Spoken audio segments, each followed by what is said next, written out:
কি হঠাৎ ভয় পেয়ে গেলে নাকি? বলেছিলাম না খুব তাড়াতাড়ি দেখা হবে, চলে এসেছি খুব তাড়াতাড়ি। এমনি খুব সম্ভবত এত তাড়াতাড়ি আসার কারণটা হচ্ছে একটা প্ল্যানিং, যেটা হয় না। মানে এইবার যেখানে যাওয়া সেখানে খুব অনেক দিন ধরে প্ল্যানিং করেই যাওয়া। তো আমি এখন হাওড়াতে আছি, তখন টোটো থেকে বারাসাতে ছিলাম। তো বারাসাত থেকে টোটো করে স্টেশনে এসে শিয়ালদায়, তারপর এখানে হাওড়ার ব্রিজে। ও আমি এখন একা নই, আমার সাথে কেউ আছে। শিয়ালদা স্টেশনে একজন ঘোরাঘুরি করতে দেখলাম যে ভাল্লুক ভাই, ওকেও তুলে নিলাম একসাথে। তবে আমরা দুজনেই নয়, আমাদের সাথে আরেকজনও আমাদের এখানে হাওড়াতে আসবে, যার কারণেই এত দূর হাওড়ায় আসা। ওই যে সামনে দেখতে পাচ্ছ কি দেখতে পাচ্ছ না জানি না, টিটির মতো ড্রেস পরে নিজেকে টিটি মনে করছিল, যদিও সে টিটি না। হ্যাঁ, সন্তুর জন্যই আমরা ওয়েট করছিলাম, এখনও খুঁজে পাচ্ছে না। দেখো চোখের সামনে থেকে চলে গেল, ব্যাপারটা কী হলো যায় না।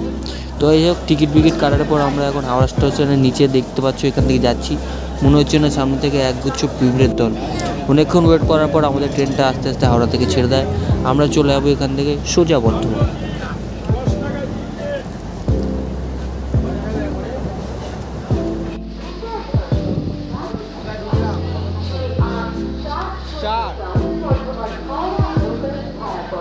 প্রচণ্ড রৌদ্রে আর গরমে যায় না এই রিপোর্টাররা এখানে কী করছিল। তবুও আমরা বর্ধমান স্টেশন থেকে বাইরে এসেছিলাম কিছু খাওয়ার জন্য। এত রোদ পড়ে গেছে যে আমাদের পেটে খিদে পেয়ে গেছে। তো এই যে এই রিপোর্টাররা কিছু একটা করার চেষ্টা করছে, বলার চেষ্টা করছে, জানি না। ও নিজে ভিডিও করছে, হয়তো রিপোর্টারটা জানেও না আমি তার ভিডিও করে নিচ্ছি। যাই হোক, যে যার মতো কাজ করছে, আমরা আমাদের মতো কাজ করি। খুব সম্ভবত যাত্রার জন্য আমরা ওয়েট করি না, কিন্তু দেখতে পাচ্ছি ওখানে লাল জামা পরে খুঁজছে চার, আমাদের চারকে কিন্তু আমরা দেখতে পাচ্ছি, দেখতে পাচ্ছি। ওকে বলেছি আমার চশমাটা ব্যবহার করতে, তবে সে পরে না কেন। আমরা মোটামুটি সবাই জেনারেল টিকিটই কেটেছি, তাই মাঝখানে যত এক্সপ্রেস ট্রেনই আছে না কেন আমরা কিছুই ধরতে পারবো না। স্টেশনে এসে খাওয়া দাওয়া করে এখানে সন্তু আর ভাল্লু একটা প্র্যাঙ্ক করার চেষ্টা করছে। সন্তু আমার আরবিসি কলেজের ইয়েটা নিয়ে নিচ্ছে, ওই কী বলে আইডেন্টি কার্ড, পকেটে একটা পেন আর চশমা নিয়ে, ডায়েরি হাতে নিয়ে ভাবছি গিয়ে ওখানে কিছু একটা করার চেষ্টা করবে। যাই হোক, মাঠটা না খেয়ে আসলেই হলো। এই যে দেখতে পাচ্ছ আরবিসি কার্ড, ও আমার না, ওটা ভাল্লুকের ছিল। আর ভাল্লুকের সাথে নিয়েছে, এতে দুজন মিলে মার খায়। একজন মার খেলে তো হবে না। আমি ওকে বললাম যে সামনে যে ট্রেনটা আছে ট্রেনের কম্পার্টমেন্টে ওটি। তো সেখানে কি হয়েছে সেটা আর বলার মতো না। আমরা এখন চলে এসেছি ভেদিয়াতে। অনেকটা গরম, অবস্থা খারাপ হয়ে গেছে। ট্রেনে ভালোই ভিড় ছিল। ভেদিয়া আসলে আমাদের যাওয়ার কথা ঘুষকরা, কিন্তু আমরা এখানে ভেদিয়াতে এসেছি কারণ এখান থেকে রত্নর বাড়ির কাছে পড়ে। হ্যাঁ, স্টেশনে যেটা হয়েছিল, ওরা গেছিলো ওখানে টিটি সেজে, কিন্তু যখনই গেছে তখন দেখছে ওপাশ থেকে 3টি টিটি আসছে, তাই ওরা আস্তে করে সাইড দিয়ে ট্রেনে উঠে চুপচাপ আমরা ভেদিয়াতে চলে এসেছি। তো ভেদিয়া থেকে আমরা রত্নর জন্য ওয়েট করছিলাম, যদিও রত্ন কিন্তু তখনও আসেনি। আমরা একটা টোটোওয়ালার সাথে কথা বলে কম পয়সা বেশি পয়সা কী হয়েছে জানি না, 25 টাকা করে নিয়েছে। আমরা রত্নর বাড়ির দিকে অগ্রসর হয়েছি। তোমরা রাস্তাটা দেখো, রাস্তাটা খুব দারুণ লাগছে, কিন্তু তার দুদিকে গাছ। অবশ্য আমি যেখানে যাই সবই দারুণই লাগে, দারুণ ছাড়া তো আমি আর কোথাও যাবো না। হ্যাঁ, দারুণ লাগার একটা কারণ হচ্ছে আমরা এখন রত্নর বাড়ি যাচ্ছি প্রচুর প্ল্যানিং করে, অনেক দিন ধরে। যদিও এত প্ল্যানিং করে আমাদের এই বাসে আমরা প্রথমে উঠেছিলাম, কিন্তু বাস তো পুরো ফাঁকা, তাই আমরা বাস থেকে নেমে গেলাম। তো আমরা এখন টোটো নিয়েছি। রত্ন আমাদের ফোন করেছিল, সে বললো আসছে, কীভাবে আসছে কি জানি না। হঠাৎ করে দেখি পিছন থেকে রত্ন এন্ট্রি নিচ্ছে স্কুটি নিয়ে। যাই হোক, রত্ন আমাদের কিছু একটা বলার চেষ্টা করছে, আমাদের না আসলে টোটোওয়ালাকে, যদিও আমরা টোটোওয়ালাকে বলে রেখেছি। তো রত্ন বললো যে আমি এগিয়ে যাচ্ছি, কিছু কাজ বাজ আছে, তোরা আস্তে আস্তে পিছন দিকে আয়।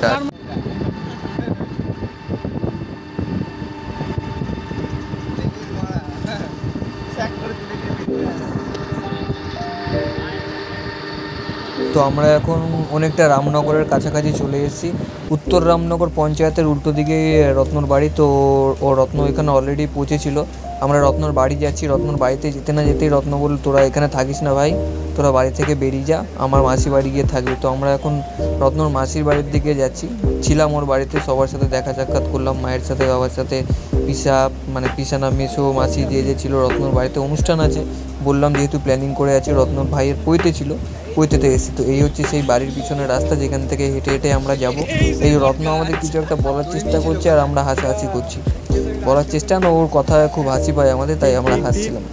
তো এখান থেকে রত্ন আমাদের গল্প বলতে বলতে শুরু করে দিচ্ছে ভূতের গল্প। ও জানে না যে এখানে ভাল্লুক আছে, রাতের বেলা আমরা আসবো। তো ওই যে বাদিকে যে জায়গাটা দেখছি, ওটা অ্যাকচুয়ালি গ্রেভিয়ার্ড। তবে গরু, মানে যেই গরুরা অসুস্থ হয়ে মারা পড়ে, সেখানে ওই গরুগুলো, মানে বাচ্চা গরু ওখানে পুঁতে দিত। তো এই করতে করতে আমরা 2, 3, 4 মিনিট, 5 মিনিট, 6 মিনিট হাঁটার পর আমরা চলেছি রত্নর মাসি বাড়ি। এই যে দেখতে পাচ্ছ গেট। রত্নর মাসি এখন রত্নর বাড়িতেই আছে, আমরা এখন এখানে থাকবো। মেসো আছে আর দিদা থাকে এখানে। দেখতে পাচ্ছ এটা হচ্ছে ভিউ, ওই হচ্ছে ঘর। আমিও যেহেতু প্রথমবার ঢুকছি, কিন্তু আমি এখন ভয়েস ওভার করছি বলে আমি সব জানি। এটা হচ্ছে বাথরুম। প্রথম সময় আমি কিছুই জানতাম না, যে যার বাড়িতে এখন ফোন করাকরি হচ্ছে। এই যে দেখতে পাচ্ছ এই গর্তর মধ্যে হঠাৎ আমি তো বুঝতে পারিনি, আমার মাথায় কি একটা ধাক্কা খেয়ে গেছিলো। আমি সবার প্রথমে আছি, যদিও আমি পরে থাকলে বেঁচে যেতাম। এই যে সন্তুকে বললাম, সন্তু বেঁচে গেল। একটা আশ্চর্য ব্যাপার, আশ্চর্য জায়গা থেকে আমরা এই দেখো কি সুন্দর ঘর। তবে আমি অন্যদিকে যাচ্ছিলাম, আমাদের রুমটা হচ্ছে সামনে কি বাঁদিকে, মানে ওখান থেকে ঢুকেই ডান দিকে।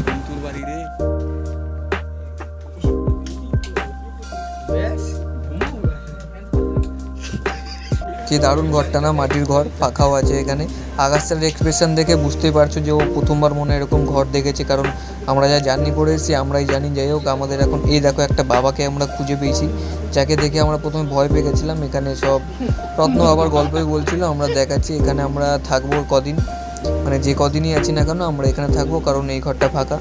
এই যে দেখতে পাচ্ছ ক্যামেরা কোয়ালিটি খুব খারাপ, আমার ফোনটা গেছে, আর ওখানে সম্পূর্ণ অন্ধকার ছিল বলে ওয়াইড অ্যাঙ্গেল করায় এরকম বাজে অবস্থা। আমি একবার নিচে এলাম ফ্ল্যাশ জ্বালিয়ে যে এই জায়গাটার অবস্থাটা কী তাই দেখানোর জন্য।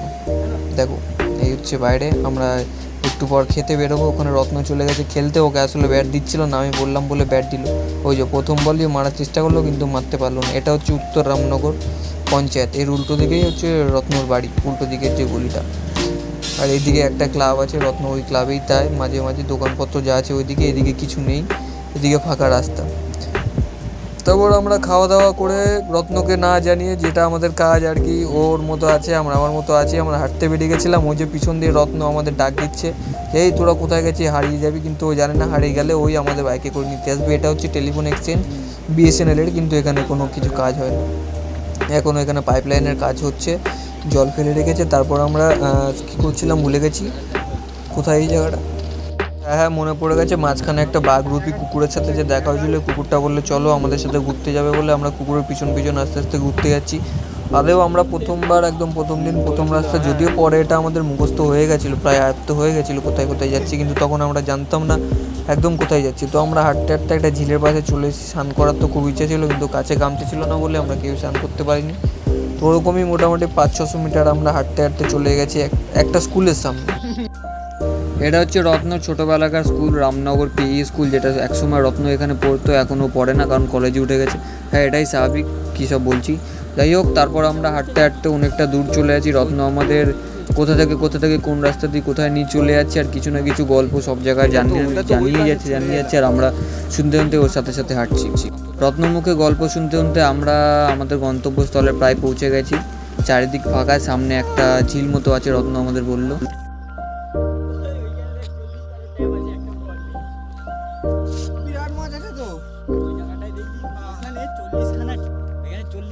ট্যাপ আছে, একটাও লোক আছে এখানে।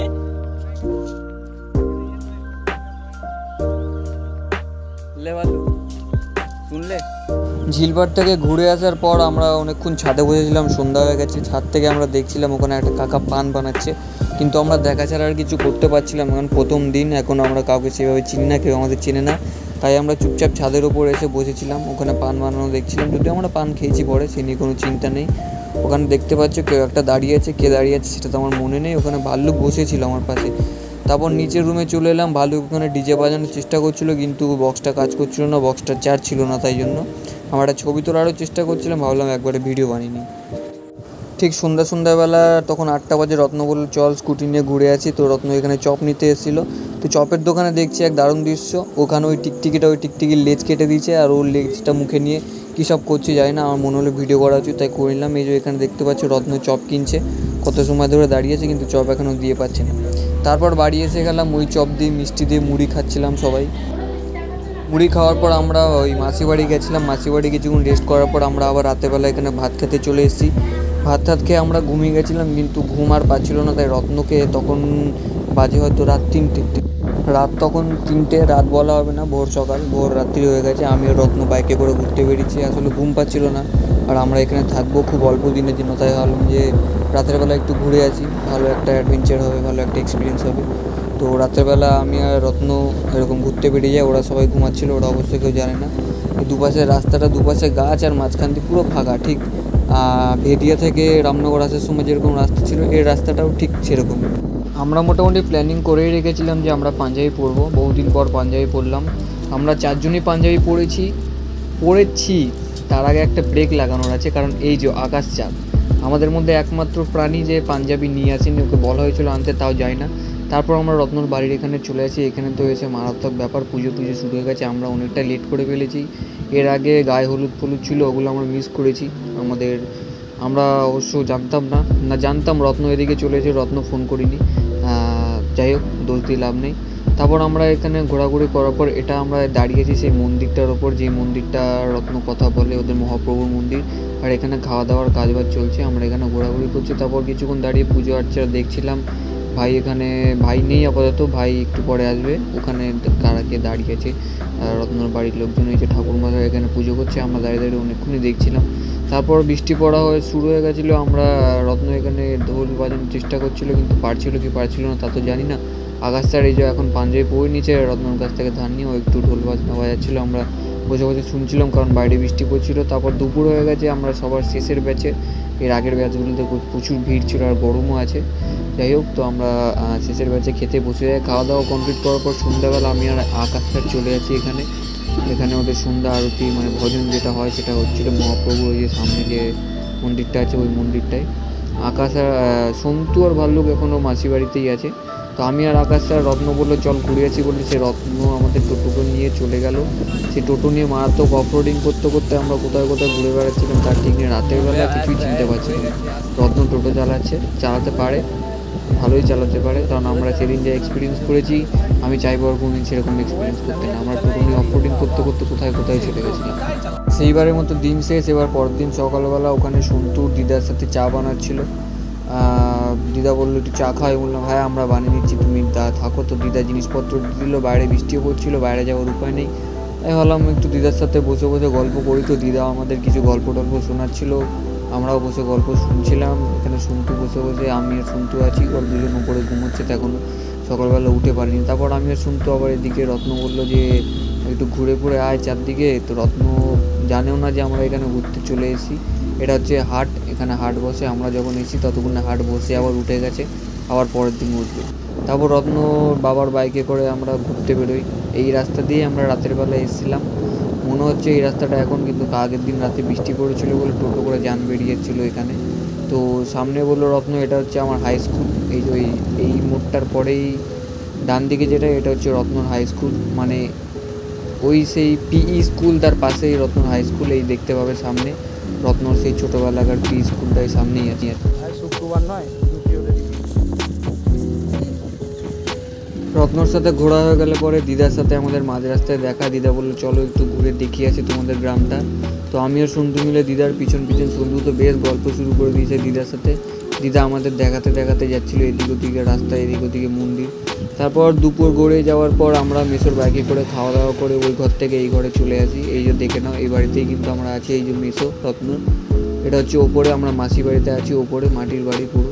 তারপর রাত্রেবেলা আমরা শুয়েছিলাম, হঠাৎ আমাকে সন্তু ডেকে বললো দেখ কী হয়েছে। সন্ধ্যাবেলা একটা চামচিকি আমাদেরকে ঘুম থেকে ডাকতে চলে এসেছিলো। এই দেখতে পাচ্ছি চামচিকি একটা উড়ে বেড়াচ্ছে। এই দেখো চামচিকি উড়ে বেড়াচ্ছে। ব্যাস, তারপর রাত্রেবেলা আমরা ওই যে ঠাকুরমশাই ছিল, ঠাকুরমশাইয়ের দোকানে এসে বসি। ঠাকুরমশাই আমাদের ইনভাইট করেছিল চা খাওয়ার জন্য। তো আমরা ছোট্ট একটা সুন্দর কাপে চা পত্র খাওয়া দাওয়া করার পর আমরা আবার বেরিয়ে যাই। তো রত্ন আমাদের জন্য স্কুটি নিয়ে আসে কোথা থেকে। তো আমরা রাস্তায় দাঁড়িয়েছি, কারণ এখানে খুব জাম। হঠাৎ করে সবকটা বাস যেন বাড়ি ফেরার তাগিদে আছে। তো যাই হোক, এখানে কিছুক্ষণ ধুলো খাওয়ার পর আমরা আবার ঘুরতে বেরিয়ে যাই। ঘুরতে বেরোনোর আগে রত্নর বাবা হঠাৎ ফোন করে, তো বলে আসো একটু বসো। তো এটা হচ্ছে রত্নর দোকান, ফলের দোকানে আমরা কিছুক্ষণ বসলাম। তারপর ওর বাবা বললো যাও একটু ঘুরে আসো। রত্নকে বললো যে যা ওদেরকে একটু গোডাউনটা দেখিয়ে নিয়ে। তো এটা হচ্ছে এখানে রত্নদের গোডাউনে গিয়ে একটা চমৎকার বিষয়, রত্নদের গোডাউনে গিয়ে দেখি কিসব গান বাজনা হচ্ছে। তারপর দেখি একটা কাকির গলায় গান করছে। এখন শুনতে কেরম লাগছে যদিও বা, তখন শুনতে ভালো লাগছিল। কাকির গলায় গান করছে, বেশ ভালোই গান করছিল। গানটা শোনার পর আমি এখানে একটু দেখতে চাইছিলাম যে এটা কী হচ্ছে না হচ্ছে। সন্তু হাসাহাসি করছে যে কী হচ্ছে এখানে ভিতরে। যাই হোক, এইসব মেটানোর পর আমরা আবার সেদিনের মতো রাতের বেলা খেয়ে দিয়ে ঘুমিয়ে যাই। এখন যে তোমরা দেখছো, আমরা এখন সকাল 8টা বাজে, তখন উত্তর রামনগর পঞ্চায়েতের সামনে থেকে ভেদিয়া স্টেশনে ট্রেন ধরে ফেলি। এই যে দেখতে পাচ্ছ আমরা বাসের এক্সপিরিয়েন্সটা নেওয়া খুব ভালো দরকার, ওই জন্য আমরা বাসে করেই এখন আছি। বাসে করে এখান থেকে যাচ্ছি, যদিও বা আমাদের কাছে অন্য ট্রান্সপোর্টের ব্যবস্থা ছিল না। রত্ন আমাদেরকে না তুলেই না ছেড়েই কোথায় চলে গেছিলো। তো যাই হোক, আমিও শুধু ইন্টারসিটি ট্রেন ধরে নিই, ট্রেন ধরে মাঝ একখানা স্টেশনে, আমার সেরকম ঠিক একটা মনে নেই, এখানে একজন এন্টারটেনমেন্ট করার দেখা পাওয়া যায়। কি বলবো, কিছু বলার নেই আমার, তোমরাও দেখে মজা নাও। ভিডিওটা করা যদিও আমার উচিত হয়নি কিনা যাই না। তো যাই হোক, তারপর সব সমস্যা সমাধান হয়ে গেছে, ঘোরাফেরা হয়ে গেছে। আমরা আবার যেখানে ছিলাম, পৃথিবী যেহেতু গোল, সেইভাবেই আমরা গোল গোল ঘুরতে ঘুরতে চলে এসেছি আবার হাওড়ায়। এই যে দেখতে পাচ্ছ হাওড়া ব্রিজ, জানি না তোমরা কোন দেখেছো কিনা, দেখো নাও, আমি ভিডিওতে দেখাচ্ছি। এখান থেকে তারপর যে যার রাস্তায়, অবশ্য ভাল্লুক আর আকাশটার আগেই রাস্তা অন্যদিকে কাটমির নিচে। তো আমিও সন্তু, ওই যে সন্তু আছে, খুব রোদ, তো আমাকে সন্তু বাসে করে তুলতে যাচ্ছে, কারণ আমি চিনি না এখানে, আমি মিথ্যে কথা বললাম, কিছু করার নেই। তো এবারের মতো আসি, পরে আবার দেখা, গুড বাই।